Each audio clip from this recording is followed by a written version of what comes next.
Good morning, everybody. Hope you're doing well. Matt's got me a different light, and I think it may be too bright. I look like I'm shiny. Let's see if I can move it back just a little bit.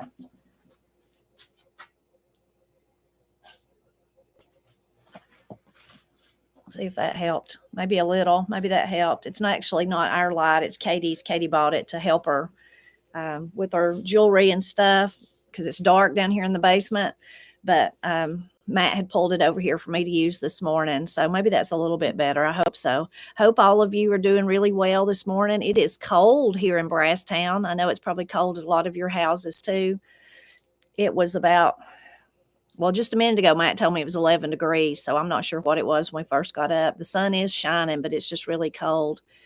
And we got a little bit more snow overnight. We wasn't really expecting it. When we come out of church yesterday, it was snowing, not just barely laying, like a little bit, but not really much. And it kind of did that on and off throughout the evening, and didn't really think anything about it. It was mostly just flurries. It wasn't really laying. And we went to eat with Corey and Austin. Corey made us a delicious supper last night, some really hearty soup and or stew. I'm not sure what you'd call it, but it was really good, and some homemade bread. It was so good.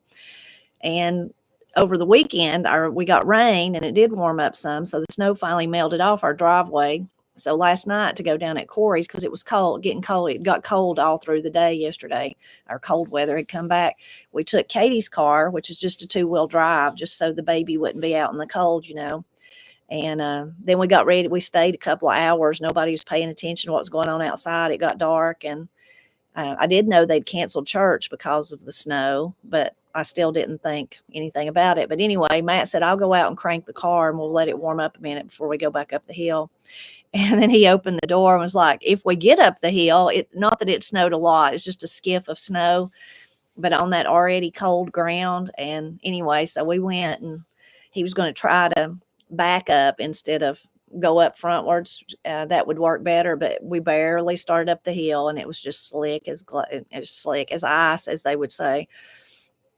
So we parked the car at the bottom and walked, and that was okay. It was fine. We had a big blanket to wrap Ira up in, and it didn't take us but a minute to get up here. And I had on the wrong shoes, though, of course, because I wasn't thinking about walking, but I made it. I stepped out in the middle of the road, and I was like just sliding. And Katie and Matt was like, Mama, get over to the side where the snow's crunchy, where there's still some leaves and stuff underneath it, not in the middle of the road. So once I did that, it was easier. Papa, I'm glad you're here. You're always here. You've been with me for so long, dear friend. Papa there, Ed. Thank you. Anyway, so we woke. I thought, well, maybe it'll snow during the night. It'll snow some more. It was still snowing when we were walking up the road, but it didn't really. So we just got a skiff of snow. Everything's white, but you can see, the grass and stuff poking through. Maybe I'll get some of this next snow, but I think it's going to go below us. I've had so many commenters say they're in Florida or in Mississippi or wherever, and that they're going to get snow. I'm just ecstatic for them because it's such a rare occurrence there. I say it's rare for us, but it's really rare for them. So I'm so glad. I don't mind if it goes below me and they all get snow, because you think about kids that never get to see snow and get to play in it for a little bit. And that might be the only time they get to play in it till, another 10 years goes by or something. So that's fine with me if it goes below. But, it could spread out and get me and them both. That would be okay too. Anyway, that's the weather here today. I do hope later in the week, though, to start my first seedlings. Even though it's cold, I'm going to start my cabbage seedlings, and I keep them inside the house. I've been using like a shelf with grow lights on it for the past couple of years. Works really well. Last year, all of my seedlings was just kind of a total flop, and I think there's a couple of reasons. One was, I think, that we kept them too warm.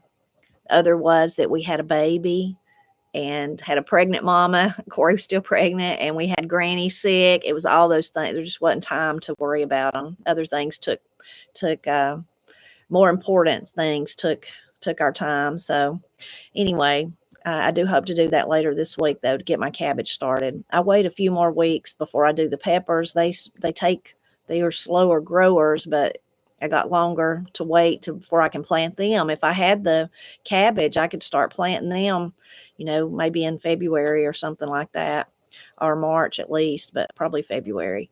So that's on my agenda for this week. I see a lot of people in the chat there asking for prayer requests. Thank you so much. And everybody pray for each other, pray for those. I have a few that I wanted to share this morning too. One is my Uncle Lucky. I've asked y'all to pray for him before. He's not doing very well at all. And just remember him and his family. He's still in the nursing home, but they're just trying to make him comfortable, I think, at this point. But just remember them and remember his daughters and his wife. Also, thank you all for praying for Matt's stepmother, Nana. She's doing some better. She's still at home and still improving. So thank you for that.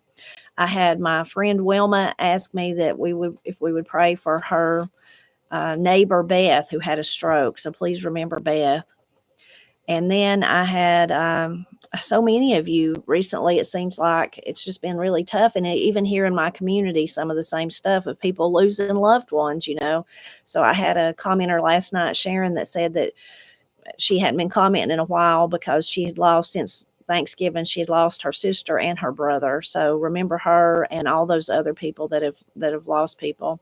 Of course, we need to remember the people from the floods that are still struggling, those in tents and trying to figure out what to do with their homes, and whether to build back or move, or how to get, just how to navigate all that, and especially those that have lost loved ones. The same for the fires in California. Please pray for all of them.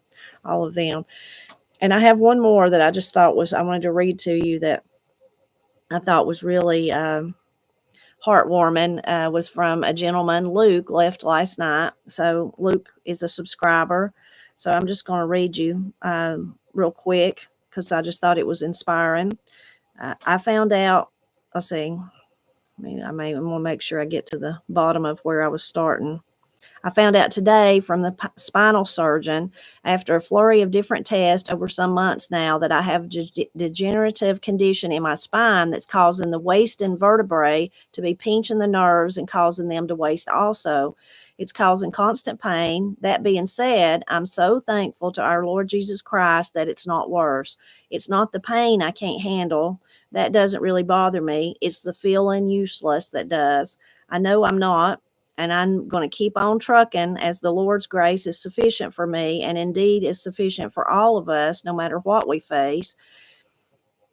A wee bit perturbing regarding farm work is I've always been strong enough to do what needs to be done. And also when I'm enjoying a passion of mine, when I'm riding my Indian through the mountains near the farm, and I've got to stop and walk around every 45 minutes to an hour for around 10 to 15 minutes. So the feeling comes back into my hip area. And now I was informed today that I need to undergo spinal fusion surgery. It all work out to the Almighty God, whatever happens. However, it's not any bother for the few who may take the time to read War and Peace, LOL. He's just saying his comment is long. And only if time allows, but I'd sure appreciate a few prayers for Luke on the farm in the Queensland mountains. But if there's others out there who need prayer also, please pray for them instead. I rarely ask anyone for prayer, and I try not to bother others with my situation, but a few kind, short prayers to Father about me, my situation, sure would be appreciated. So I just thought that was really sweet how he did ask for prayer requests, but then even said, but if you know somebody needs it more than me, worry about them. Don't worry about me. Pray for them. God is a mighty God, I believe, so he can help all the ones that y'all are mentioning in the chat. He can help these situations I mentioned. He can help Luke, certainly. So please continue to pray for each other. And thank you so much for all the prayers you've prayed for us and for Uncle Lucky and Nana and Granny. Of course, y'all continue to pray for Granny. So thank you so much for that. And Granny's doing good. She don't like this really cold weather, and she don't like the snow much. So she stays cold all the time anyway. She's got a nice heated blanket, though, on her bed, and if she gets too cold, she just goes to bed and gets warm and then gets up and starts her day again, or goes back to whatever she was doing. She's still been crocheting a lot, she didn't get all of her stuff done for Christmas that she wanted to. So yesterday I said, what have you been doing? She said, crocheting. I said, what are you crocheting? She said, I'm working on Rachel's sweater. I didn't get it done before Christmas. So she's still working on the things, one or two things she didn't get finished before Christmas. In our recent snow and sledding video, when I did get to go sledding, a lot of people talked about my hat. That was a hat that Granny made, probably 20 years ago. I've had it forever. And she went through a spell of making hats like that had the little pom-poms on top of them. The ones she makes today usually don't have those, but it's a really nice one, and I love those colors, so I've kept it. That's one I've made sure that I kept over the years. But I asked her if she still had the pattern, but she said she didn't know. It'd been so long. She didn't know the pattern. She didn't know it.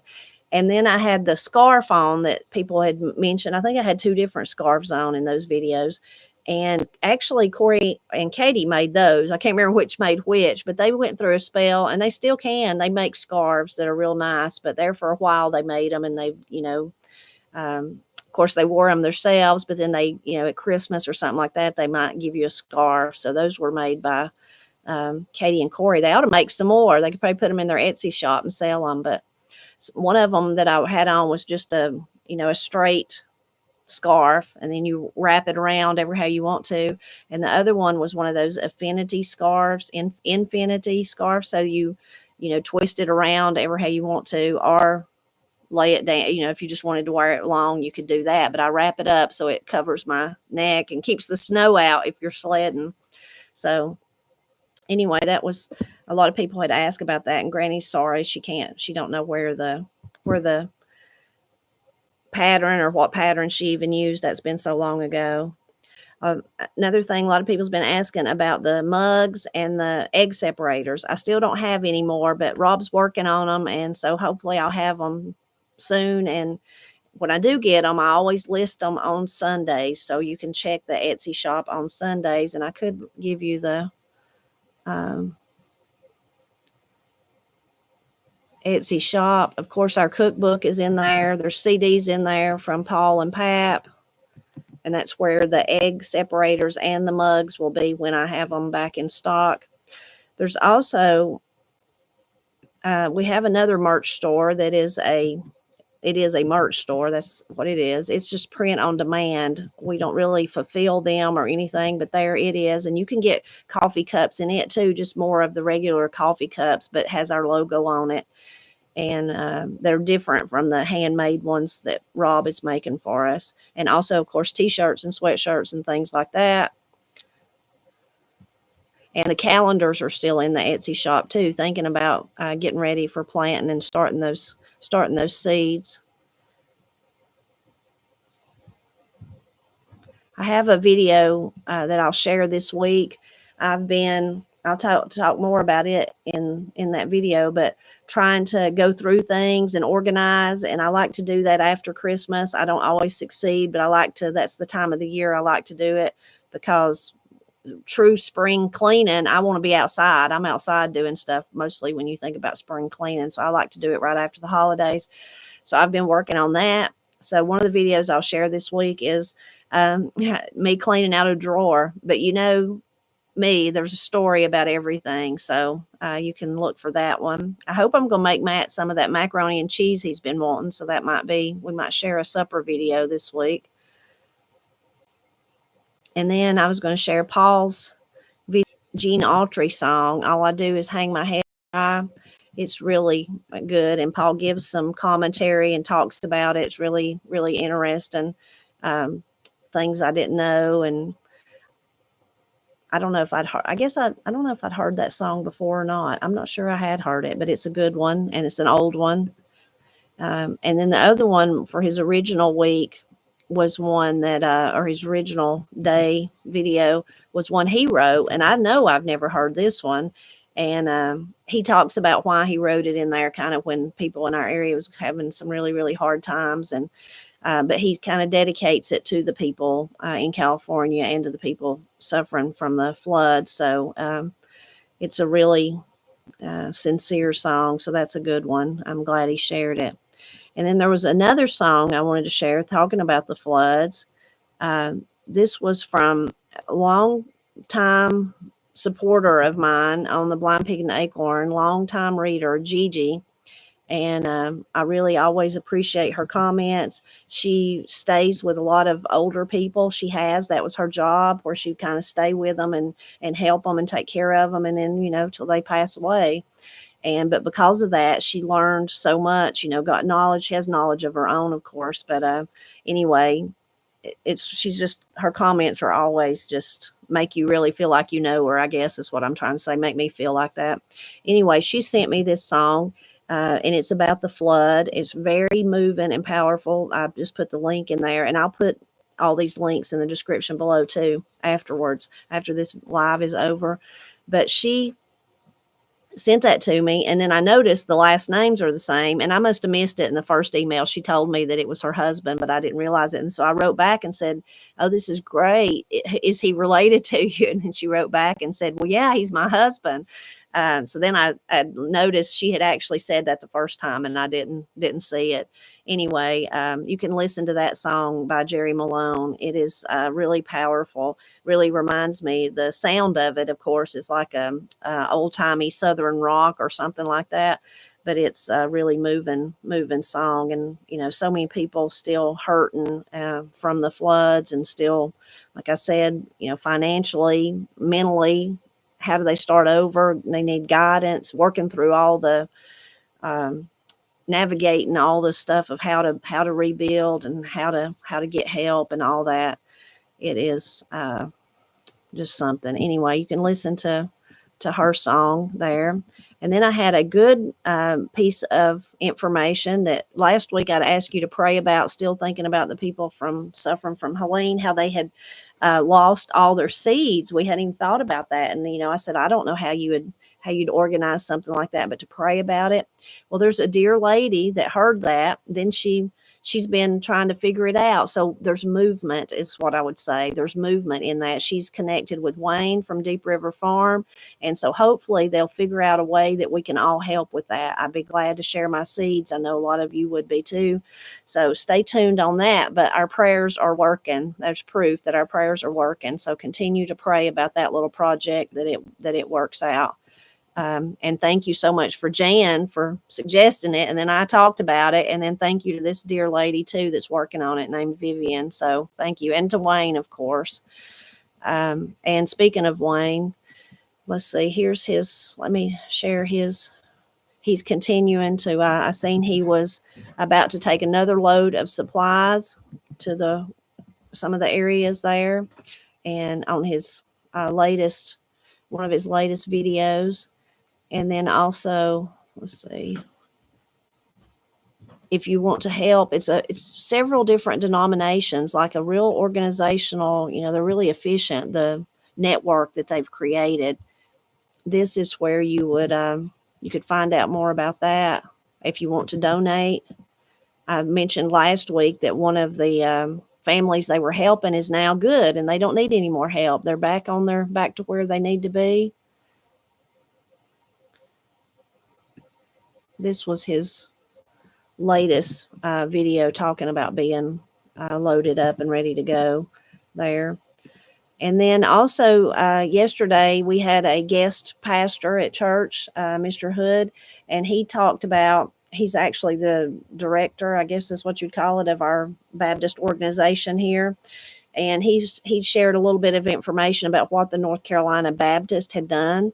And it's amazing. I mean, some of the statistics that he was talking about, of course, with volunteers, and it was just really impressive. And I found on their website a link, and this was, you can go read about what they were doing, and they're still there. They're still working. He was even talking about all the stuff they've got planned, but the statistics on that page are like from the early December. So what he shared yesterday was even more impressive than that. But that's pretty impressive, just all the meals that they had served. And I can't remember the exact name of the program or whatever, but what they focus on doing as far as helping individual homeowners is that they don't do any finish work, but they would go in and they would tear out all of the thinking about the wall stuff that needed to be, they'd get it all back like it's supposed to be, except they wouldn't like paint or put back trim or stuff like that. But they would get it back where by tearing out all the stuff that had been molded and had been damaged and then putting that back. So at least they had a place to stay that was warm, that was safe, that was all that was theirs. And then that they'd get that step done for them. They just kind of go in and hurriedly do that part. And then they go on to the next house. And then that way it's left the homeowners in a good position as far as that part's done. And then they just got to worry about doing that finish work. So anyway, it's really nice to hear him talk about it. All the great things that they had done. And of course you can help them by volunteering, by donating, lots of different things. This is the, I think I already shared that one. Let's see.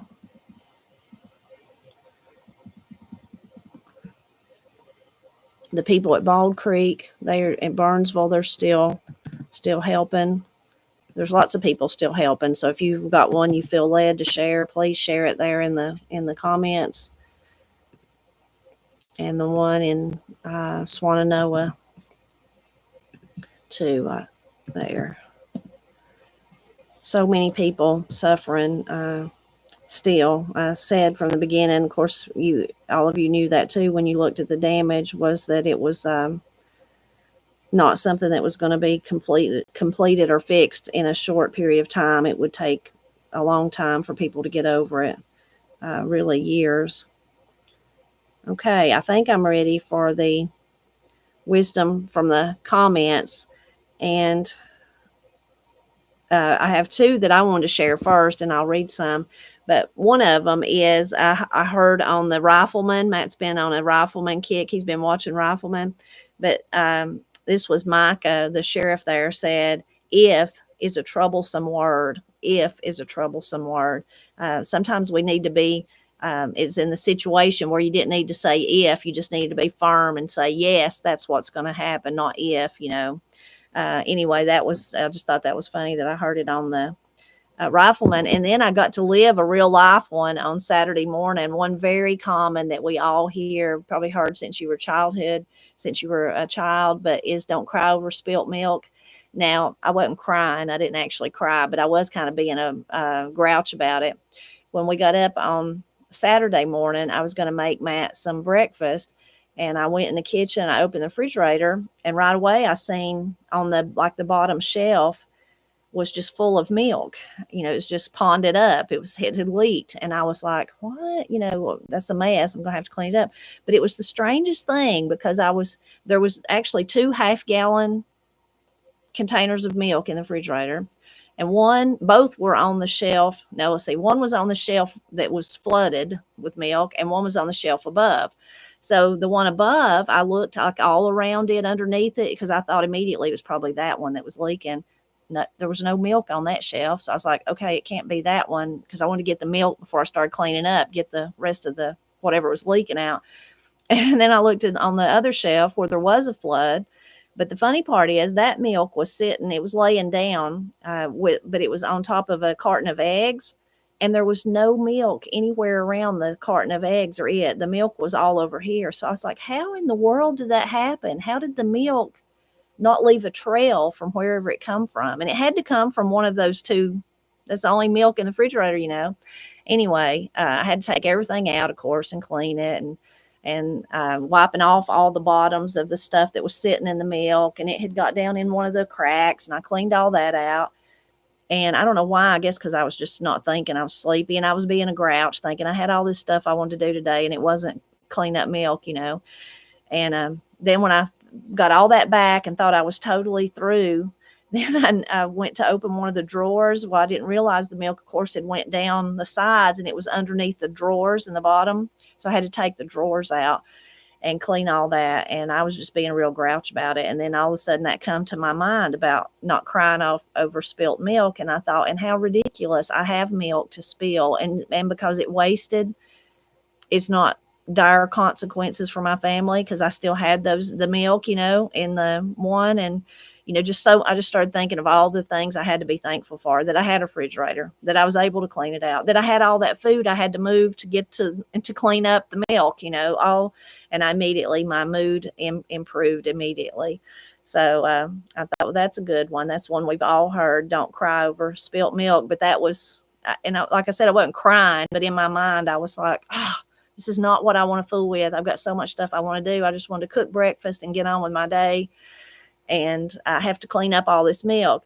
So anyway, I thought that was neat. I thought, well, I'll have to share this one for sure, that I remembered that saying. And then I quickly started thinking I should be grateful I have a refrigerator, that I have milk, that just because this milk spilled, I still have plenty, that I have all this food I've got to move to wipe up the milk. And I even thought, that's how gratitude is. Once you start saying the things you're thankful for, then other ones that, you wouldn't immediately think of come to mind.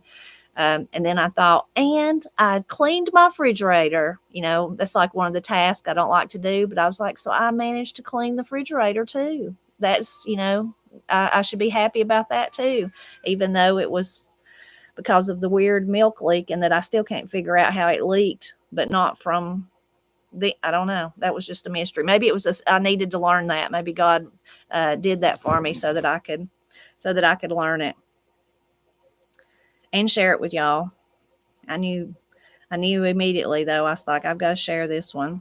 Here's some more from my friend that sent me the long list. I'll read a couple more of those. This one we've all heard, especially if you work in probably in a place where you got to all work together. Like I'm thinking like a public job, but I think this was a great one for home too, is teamwork makes the dream work. Even if you think of your little family as the team, life isn't about finding yourself. Life is about creating yourself. We do have to work hard to create ourselves. That's certainly true. It takes work. What we think determines what happens to us. What we think determines what happens to us. So if we want to change our lives, we need to stretch our minds. That's basically me about the milk. Once I changed and thought of that old wisdom about not crying over spilt milk and started being thankful, my whole attitude just changed for the rest of the day. So that's true. I think I read these last week. Did I? The fair is 2 weeks in the fall. Did I read that last week? I think I may be rereading them, but you know what? They're still good. I'm going to keep going. One man's trash is another man's treasure. I know I read these last week because that was what our Sunday school lesson started out with yesterday. The greatest day in your life is when you take total responsibility for your attitudes. That's the day you truly grow up. So I repeated those. There's more of hers, but I'm not going to read them since I repeated those. But those are all good. And like I said, doesn't make them any less good because we talk about them. So maybe somebody today heard them that didn't hear them last week. Those are good ones, though. Okay, I think then I had a few from you. Please keep leaving them. They're so great. Even if it's ones we've said, we need to get them in our brains so we'll remember them. This was from Sparky Green. As a one-armed mechanic, my daddy always said, can't, never, could, do nothing, and won't ever. I like that. Won't ever. That just sounds like the way we talk. So no excuse for not giving it your all. Wasn't anything that man couldn't do. That's inspirational, and that's a good one. Thank you for that one. Let's see. Oh, okay. This is one. This is from my friend Maddie Ann Brown, who lives here in Cherokee County where I do. She says, a wonderful video. I worked at Levi's for 20 years. We had a Levi plant, and it closed many, many years ago now. I had lots of family members that worked there too with Maddie Ann, I'm sure probably at the same time. Anyway, so I worked at Levi's for 20 years, and their motto was, do it right the first time, then you wouldn't get back repairs. So do it right the first time. And last week we had one that was kind of like, if you don't have time to do it right the first time, how will you ever have time to do it again? You got to do it again. So thank you, Maddie Ann, for that one. This is from Nilteak, Nilteak. My mom always tells me not to borrow worry. I say borry, worry. That reminds me of the one your pap told you about meeting trouble halfway, and the one shared today about not worrying until you have something to worry about. It's cool hearing different versions of the same wisdom. I think that is too, and that's why I'm so glad y'all are leaving them, because some of them are different, slightly different, but that's so interesting. This is from M2LV, SMUSIC, music, LV music, M2LV music, thank you. From an Irish grandmother, a half truth is the blackest lie of all. That's an interesting one. Thank you for leaving that one. That one's one that you have to study on, and it's very deep. This is from Linda. On your words of wisdom, I was always told to always treat others the way that you want to be treated. And I always remember that. Also, in this fast paced life that we live in, where you can be anything, just be kind to everyone. That means more to someone than you'll ever know. That's really sweet, Linda, and that's right. So many of you've left wisdom about smiling, that you never know. Just a kind word to somebody goes along with that. So thank you, Linda. Very nice.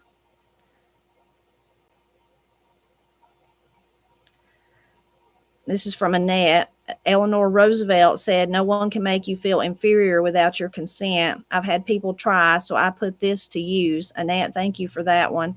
And that is a good one. And that's one I'm going to have to adjust. Matt's wood heater is about to burn me alive on one side. That's one that y'all shared with me that I really took to heart and thought about.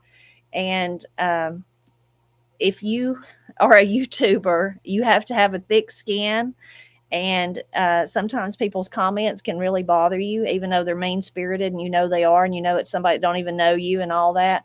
So that one is one that I've tried to remember. That was said so well, and I'm glad y'all shared that.